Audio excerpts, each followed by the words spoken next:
Halo Santosian, kembali lagi ya di sesi Leader Talk kita di PT Santos Jaya Abadi. Hari ini kita akan berbicara dengan Bapak Robi Wibisono sebagai leader di PT Santos Jaya Abadi. Yuk ikutan!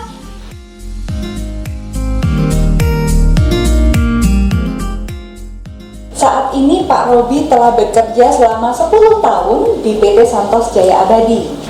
Beliau menduduki posisi sebagai Head of Strategic Management Office di Kapal Api Global, kemudian PT Santos Jaya Abadi juga, dan saat ini beliau mendapatkan kepercayaan sebagai pejabat sementara di HRGE Manager PT Santos Jaya Abadi.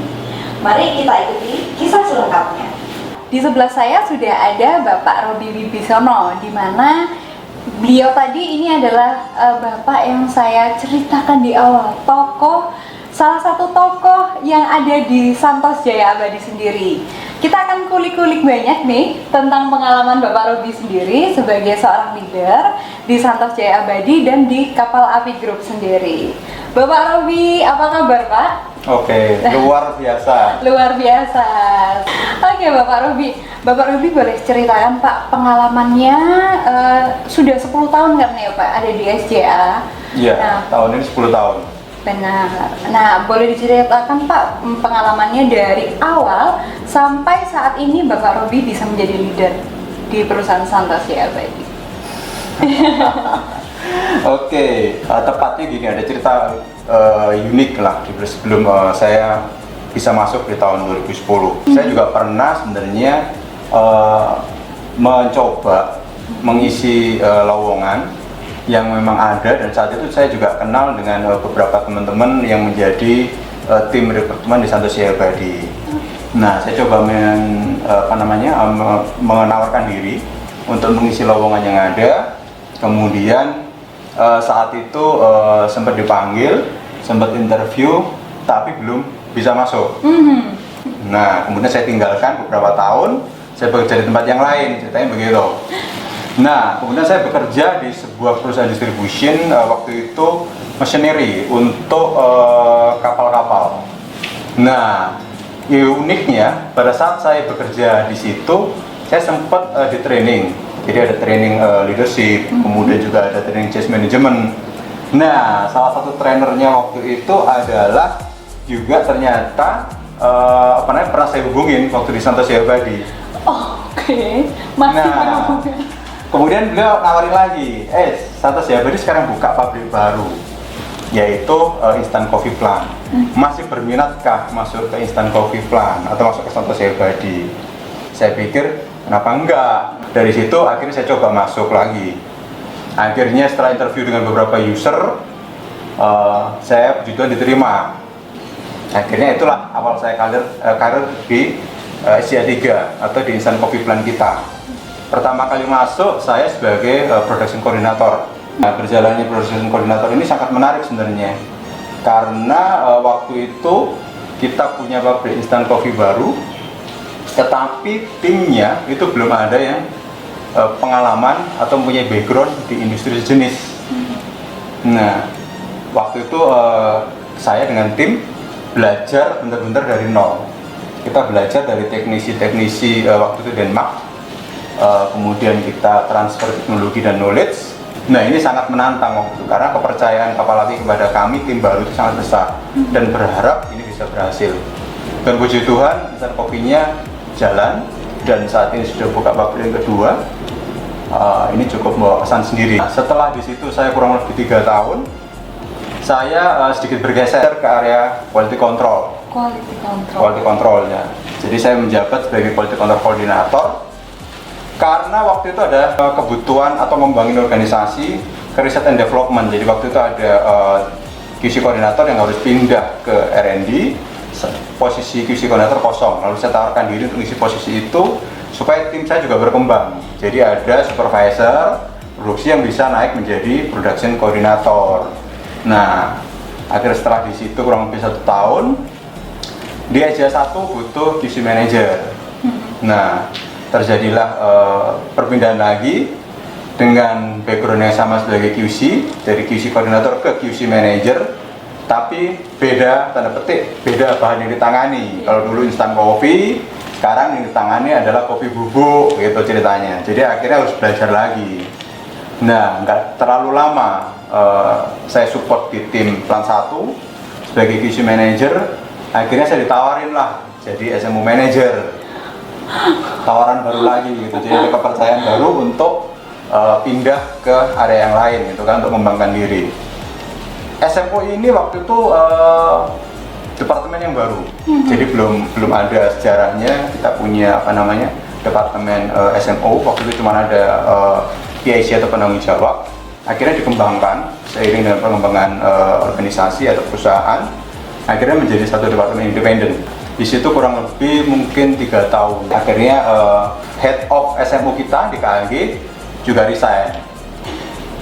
Nah, beliau ngasih tawaran waktu itu juga kepada managing director kita untuk apakah boleh saya membantu di KAG. Jadi saya ngalami transisi kurang lebih 6 bulan bantu di KAG. Akhirnya diputuskan saya permanen membantu ke KAG sebagai head of SMO KAG. Nah, akhirnya tibalah istilahnya jabatan rangkap waktu itu sebagai head of SMO KAG, kemudian juga menjadi SMO manager di Santos Jaya Abadi. Beruntungnya karena kepercayaan beliau-beliau, 1 tahun yang lalu tepatnya juga di Agustus saya dipercaya untuk menjabat HRGA manager. Jadi ilmunya mulai dari production ke quality control itu, lalu pindah ke strategic management, sekarang pindah juga ke human resource management. Luar biasa ya Pak ya, 10 tahun dari produksi, quality control, SMO, dan sekarang HRGA manager. Itu pengalaman yang luar biasa, dan itu satunya menangani produk ya Pak ya. Sekarang harus beralih ke sumber daya manusia. Kira-kira tantangannya kemarin apa aja Pak? Boleh di-share ini untuk teman-teman, rekan-rekan yang mungkin belum kerja ya. Gitu. Iya, satu hal yang di sini yang patut mungkin saya bicara ya, artinya ya ini tetap sebuah kepercayaan yang mesti diemban, juga mungkin juga kepercayaan bukan cuma dari pimpinan perusahaan, tapi juga dari tentu saja yang mungkin yang Maha Esa kepada saya, percaya dari Tuhan kepada saya untuk bisa mengembangkan semua tim, juga mengembangkan perusahaan. Beda banget kalau ngomongin bahan baku. Mungkin bahan baku ini bisa kita kendalikan, artinya kita bisa tahu faktor-faktor apa yang dia mempengaruhi proses produksi. Meskipun bahan baku ini adalah bahan baku pertanian yang kita tahu beda banget dengan bahan baku yang mungkin sifatnya dan berbasis industri ya. Kalau pertanian kan mungkin bisa naik turun kualitasnya seiring dengan mungkin musim gitu ya. Tapi kalau nanganin manusia tetap beda banget, karena manusia bagaimanapun juga adalah sesuatu yang bisa berpikir dan bisa memberikan umpan balik gitu. Nah ini yang saya tetap terus belajar, karena dalam perkembangan ya kurang lebih 1 tahun ini tentu saja masih banyak yang harus perlu saya pelajarin gitu. Dan apalagi kalau ngomongin generasi, sekarang generasi juga berbeda gitu kan. Generasi yang mungkin dulu baby boomer, sekarang milenial, treatmentnya juga beda-beda. Kita ya harus tentu harus mau ikut tren, ya tentu harus juga ikut update apa yang di luar sana terjadi. Gitu. Generasinya saja sekarang sudah berbeda Pak, treatmentnya akan berbeda ke mereka. Nah, untuk treatment milenial sendiri, untuk menjadi seorang leader, ini kan gimana memposisikan mereka itu tetap bisa respect Pak sama kita, gitu. Ini kan perbedaan generasi yang kelihatan ya, signifikan sekali. Oke. Kalau saya ngobrol dengan beberapa temen ya, mungkin yang tanda petik milenial, mereka punya kecenderungan untuk lebih aktif dan aktif untuk menggali kemampuan diri, mencoba mengeksplor apa yang mereka ingin tahu sebenarnya. Nah ini yang patut kita apresiasi sebenarnya. Kadang mereka sudah dikasih tahu role-nya seperti ini, mungkin prosedurnya seperti ini, tapi kadang unsur dicobanya juga masih ada. Nah, bagaimana kita mencoba mengapresiasi mereka? Kalau menurut saya sih, yang penting banget adalah mencoba memposisikan diri kita yang mungkin sudah tanda petik senior, mungkin lebih menjadi sebuah teman yang bisa diajak sharing. Karena saya ngalamin sebenarnya pada saat masa pandemi ini, interaksi anggota keluarga itu kan jadi semakin dekat, ya kan? Nah, saya punya anak yang mungkin sudah masuk masa kuliah. Interaksinya sekarang lebih kepada sebagai mungkin nganggep dia enjoy kalau nganggap saya sebagai temannya dia ngobrol, temannya dia guyon, kadang temannya dia juga harus tanda petik dicandain atau dibully gitu ya. Bagi dia itu nyaman banget. Mungkin saya pikir juga karyawan-karyawan kita atau teman-teman yang mungkin lebih junior itu juga butuh kita ajarin seperti itu. Jadi cuman bukan sekedar atasan dan bawahan atau sekedar kita perintah gitu. Kamu harus begini, harus begitu, tanpa kita gali sebenarnya dia ingin apa sih. Dia lebih mengapresiasi seseorang yang memberikan dia kesempatan untuk mengeksplorasi dirinya. Nah, mungkin di manajemen juga mungkin kita bisa melakukan itu. Karena kan tentu saja mungkin keinginan mereka beda dengan apa yang kita mau gitu ya. Mungkin caranya juga beda, tapi yang penting kan goalnya sebenarnya. Berarti kalau boleh saya simpulin ya Pak, sebenarnya untuk leader sekarang itu sangat perlu mereka menguasai cara berkomunikasi yang baik, apalagi di era saat ini ya Pak ya? Iya, benar banget. Benar ya? Benar banget. Nggak bisa disamakan dengan era kita zaman dulu. Ya, iya. Kita masih ngomongin dia, nggak boleh loh kamu berbuat seperti itu. Dan kalau kita lihat sekarang untuk tipe-tipe karyawan yang milenial saat ini, sebenarnya mereka ini kan adalah calon-calon leader ya Pak? Iya, betul banget. Otomatis untuk Santos Jaya Abadi sendiri. Nah, supaya mereka bisa menjadi calon leader yang ideal bagi perusahaan kita saat ini ya, organisasi, kira-kira apa sih Pak skill yang harus mereka tingkatkan? Oke. Ya, kalau berbicara skill, tentu saja skill ada dua yang mungkin kita ketahui kan, yaitu istilahnya adalah hard skill dan soft skill. Kalau saya sih menggarisbawahi dulu ya, istilahnya mungkin yang pertama adalah soft skill. Saya juga pernah ngobrol dengan salah satu mungkin mantan dosen saya. Dia bercerita kepada mahasiswanya bahwa tidak penting seorang mahasiswa itu pintar aja, tapi dia juga harus punya kemampuan untuk beradaptasi, kemampuan untuk mengembangkan dirinya dia, kemampuan untuk bisa melihat lingkungan sehingga dia survive. Nah, itulah sebenarnya yang dia butuhkan. Bagaimana dia juga bisa melihat sekitarnya, mencoba menggali potensinya dia. Jadi nggak cukup dia pintar lalu duduk di tempat kerja, kemudian melakukan pekerjaan dengan baik, lalu dia berhasil. Enggak juga. Dia tentu saja harus mempunyai attitude yang baik untuk terus juga mencoba mengimprove dirinya. Juga dia harus bisa ngobrol dengan orang lain, ngobrol dengan sekitarnya, melihat potensi apa yang dia bisa terobos untuk dia memperoleh kesempatan lebih baik. Terlebih artinya apa? Kemampuan kita untuk mengelola diri kita itu juga penting, dan paling penting adalah menjaga kepercayaan. Ya kan? Integritas itu penting banget. Kalau ngomongin yang kedua adalah ngomongin hard skill. Ya, tentu saja dengan sesuai spesialisasinya. Kalau dia misalkan di tim quality control, ya dia harus mengasah knowledge dan kemampuannya di bidang quality control. Misalkan ada beberapa kesempatan dia ikut mungkin seminar, training lah, mungkin undangan dari perusahaan-perusahaan, karena biasanya perusahaan juga sering memberikan update informasi terkait perkembangan teknologi di luar. Nah, itu tentu saja dia harus bisa meluangkan waktu. Nah, juga mungkin yang penting adalah selalu men-challenge dirinya, bisa menjadi lebih baik dari tahun ke tahun. Itu penting banget menurut saya sih. Jadi kita nggak cepat puas diri dan stay di comfort zone-nya. Pinter aja nggak cukup nih. Ini buat Santos yang semuanya.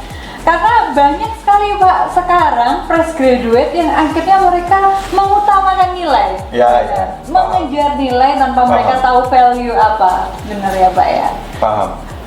Bayangkan gini, satu kesempatan misalkan kita ngomong pinter, kemudian kita dikasih kesempatan untuk berkembang di tempat yang lain, dan itu butuh knowledge. Misalkan teman-teman yang mungkin direkrut di quality control, kemudian dalam 2-3 tahun bisa menjadi QC supervisor. Tiba-tiba nih tanda petik, karena dia memang bagus, kemudian juga memang dia mempunyai tanda petik integritas juga bagus, terus ada lowongan di PPIC Manager misalkan. Nah, bagaimana dia bisa mengisi lowongan itu atau menerima tantangan itu kalau dia mungkin tidak mengembangkan diri di bidang logistik atau supply chain. Mungkin ada kesempatan kalau memang dia tertarik di bidang itu supply chain, mungkin dia bisa belajar, mungkin entah ikut seminar, entah ikut apa namanya ya training, mungkin juga ada kesempatan yang lain dia bisa ya belajar mandiri, itu lebih baik. Jadi saya pikir kadang belajar itu nggak melulu menggantungkan diri kepada kesempatan yang diberikan perusahaan. Itu saya coba lakukan di beberapa perusahaan sebelum Santos Jaya Abadi, karena kebetulan Santos Jaya Abadi ini sangat terbuka kepada kita untuk memberikan kesempatan belajar. Nah, lebih baik belajarlah kalau memang itu ada kesempatan dan itu mandiri. Pada saat ada kesempatan seperti saya cerita, misalkan ada PPIC Manager kosong, kita udah pernah belajar supply chain, tentu saja itu akan kesempatan menjadi milik kita. Nah, tadi saya agak kepo nih Pak. Kalau bilang tentang kesempatan belajar yang diberikan oleh Santos Jaya Abadi. Iya. Benar ya Pak? Tidak semua perusahaan. Saya pun pernah memiliki pengalaman kerja di tempat sebelumnya, dan saya pun merasakan hal yang sama di sini. Di mana di sini saya banyak belajar, diberikan kesempatan, itu yang paling penting Pak. Yeah. Kalau menurut Bapak sendiri, kesempatan belajar yang diberikan di Santos Jaya Abadi itu contoh-contohnya seperti apa sih Pak? Oke. Ya, saya ada sebuah cerita sih. Jadi pada saat awal saya bekerja itu di industri pengalengan ikan. Jadi waktu itu karena saya juga baru masuk, sebenarnya nggak punya pengalaman terkait bagaimana pekerjaan di perikanan. Lalu di situ saya lihat sebenarnya teman-teman senior ini ternyata punya satu kelebihan gitu dibandingkan saya. Di mana mereka ternyata punya yang namanya sertifikasi HACCP. Saya tertarik gitu untuk mencoba bagaimana sih sebenarnya saya bisa memperoleh sertifikasi itu juga. Nah, sampai pada kesempatan saya cerita ke atasan saya gitu. Boleh nggak sih saya menawarkan diri untuk kesempatan belajar itu gitu. Kalaupun nggak ada kesempatan itu, saya rela, artinya ya sudahlah saya bayar sendiri, tapi dikasih kesempatan berapa hari untuk cuti gitu kan, saya dapat belajar itu juga, belajar CCP juga. Nah, ternyata sampai umur kurang lebih 5 tahun saya bekerja di tempat itu nggak dapat juga gitu, sampai saya keluar juga nggak dapat. Nah, puji Tuhannya pada saat saya bekerja di Santos Jaya Abadi di Instant Coffee Plant, saya dapat kesempatan itu untuk belajar sertifikasi, dapat sertifikasi CCP. Nah, yang perlu kita tahu juga kalau di Santos Jaya Abadi itu kan sudah terbiasa ya. Kita ada training in-house training. Jadi saya pikir kalau karyawan pasti setahun sekali in-house training pasti ada gitu kan. Kalau dia punya passion belajar lebih, harusnya dia bisa ngomong ke atasannya gitu untuk menyampaikan bahwa dia ingin belajar sesuatu. Tentu saja kalau tanda petik apa yang dia pelajari itu berguna sebenarnya untuk perusahaan kita, pasti atasannya akan support. Nah, itu kan pasti bisa dimasukkan dalam training schedule tahunan kita maupun training analisis, sehingga atasan bisa memutuskan dan mengirim dia untuk training. Saya pikir kalau untuk training aja sebenarnya Santos sih pasti akan support dan pasti akan memberikan kesempatan, sekalipun trainingnya harus ke luar negeri, dan itu juga saya alami beberapa kali. Kita bisa training sertifikasi di luar negeri. Baik, berarti memang di Santos Jaya Abadi ini membuka kesempatan khususnya misalnya kita membutuhkan sertifikasi atau pelatihan gitu ya Pak ya? Betul. Yang untuk mengembangkan kompetensi kita. Bahkan kan kalau kita sekarang metode training kan banyak. Iya. Bukan cuma sekedar public atau in-house. Bahkan kan pakai talk maupun e-learning modul kan juga bisa dilakukan. Saya pikir jadi lebih mudah gitu. Asal kita mau, pasti ada jalannya. Bahkan kalau cuma buka modul yang ada kita punya, saya pikir itu udah oke banget untuk menambah basic knowledge kita ya. Nanti kalau ngomongin yang lebih, mau training di tempat lain, itu sih harusnya nggak ada masalah. Apalagi di masa pandemi seperti ini, kita malah banyak Pak mengembangkan e-learning itu tadi ya. Oh iya, betul banget. Sekarang kan kalau ngomongin pandemi, webinar itu banyak. Benar. Yang free banyak. Yang bayar tanda petik ya istilahnya nggak terbebani perusahaan banyak banget gitu loh. Dan itu memang sangat penting ya Santosian untuk pengembangan kompetensi kita semuanya. Apalagi di sini saya sendiri pun adalah salah satu generasi milenial. Buat Bapak Robi sendiri kira-kira untuk next leader di mana generasi milenial ya saat ini yang sedang mendominasi pekerjaan, perusahaan, organisasi, pesan-pesannya Pak Robi apa sih Pak buat mereka? Ya, kalau ngomongin pesan-pesan ya mudah-mudahan sih ini bermanfaat bagi teman-teman terutama yang generasi milenial. Yang pertama adalah jangan bosan untuk mencoba hal yang baru, artinya pantang menyerah lah, karena kita banyak hal yang baru dan itu butuh waktu atau butuh adaptasi teman-teman milenial untuk belajar. Carilah banyak mungkin sesuatu yang baru dan itu mungkin bisa berguna untuk di waktu yang akan datang, karena perubahan ini cepat, otomatis butuh kita untuk belajar semakin cepat pula. Saya pikir itu yang pertama. Yang kedua adalah ya jaga kepercayaan. Jaga kepercayaan masing-masing leader yang ada, terutama senior leader, untuk memberikan kesempatan kita atau kepercayaan yang lebih banyak lagi. Ya. Kemudian yang ketiga, saya pikir leader yang bagus adalah leader yang juga bisa membagikan ilmunya. Leader yang bisa membagikan apa yang dia ketahui untuk mengembangkan timnya. Saya punya satu filosofi sebenarnya, leader itu ibaratnya kayak lilin. Jadi kita memberikan penerangan, tapi tanpa takut diri kita akan meleleh. Ya, kalaupun diri kita harus meleleh, artinya kita tetap bisa memberikan sesuatu yang bermanfaat sebelumnya. Kita bisa memberikan ilmu pada orang lain, tapi pada suatu saat kita memang harus mundur diri, ya sudah, mundur dirilah dengan apa yang sudah kita berikan secara positif pada yang lain. Saya pikir 3 itu dulu yang bisa saya sharingkan, mungkin bermanfaat. Gitu. Kalau itu tadi untuk next leader kita yang generasi milenial Pak, kalau untuk leader yang saat ini sedang mungkin menjabat di posisinya masing-masing, mungkin ada pesan juga Pak untuk para leader saat ini. Termasuk di sini Pak Robi sendiri. Oke, kalau menurut saya adalah satu aja sih. Kalau untuk yang sudah artinya menjadi leader, itu adalah jangan bosen atau jangan sampai kita ini malas memberikan contoh kepada mereka. Artinya kita berbuat sesuatu, kemudian kalau bisa ini sebagai contoh yang terbaik, sesuatu yang kita wariskan, dan itu mungkin dikenang leader-leader yang akan datang. Saya pikir itu yang paling penting sih. Nah, itu dia tadi perbincangan kita bersama Bapak Robi Wibisono. Terima kasih banyak ya Pak atas sharing pengalamannya. Semoga pengalaman ini bisa menjadi inspirasi buat banyak orang, terutama kita-kita ini ya, yang termasuk dalam generasi milenial. Semoga bisa menjadi good leader di masa depan. Baik, sampai jumpa Santosian. Sampai bertemu lagi di Leaders Talk selanjutnya. Dadah!